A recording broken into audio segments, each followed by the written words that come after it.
DAB and on the TalkRadio app.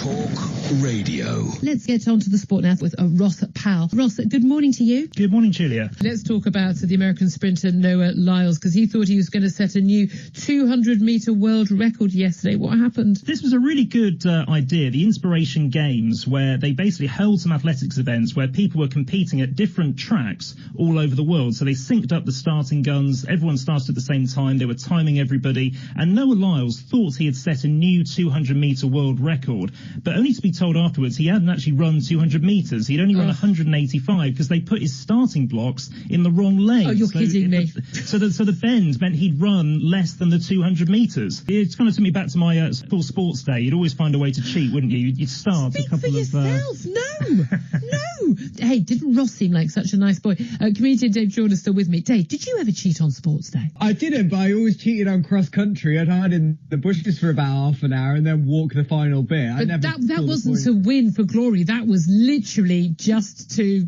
not have to do it because it was horrific. I don't think win for glory has ever been words that I can say about sport, to be honest. Can I talk? My favourite cheating story is actually a girl genuinely at a friend's kid's school, and I know which school it is, in North London, and their kid was caught out on a cross country. The dad, I'm not joking, was hiding in the bushes and the trees with a bicycle, and halfway through, daughter runs by. This is in primary school. It's not even, it doesn't even matter. In primary school, she then gets on the front of the bike, sitting in the basket, and he rides her part of the way so she could get a medal. I mean, that is some competitive and really, really worrying parenting going on there. See, one of the things that I think about school is that we should be teaching kids how to think, not necessarily what to think. And I think that deserves a medal. No, Ross, that's probably the sort of cheating you did.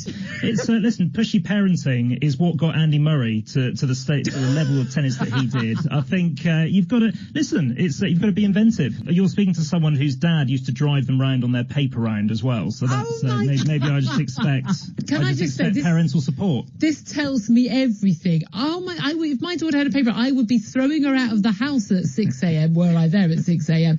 And saying do it in the pouring rain. I tell you what, we're going to have talk about this. Talk Radio does not endorse cheating by parents or children, I'd like to point out. Online, on DAB and on the Talk Radio app. Talk Radio.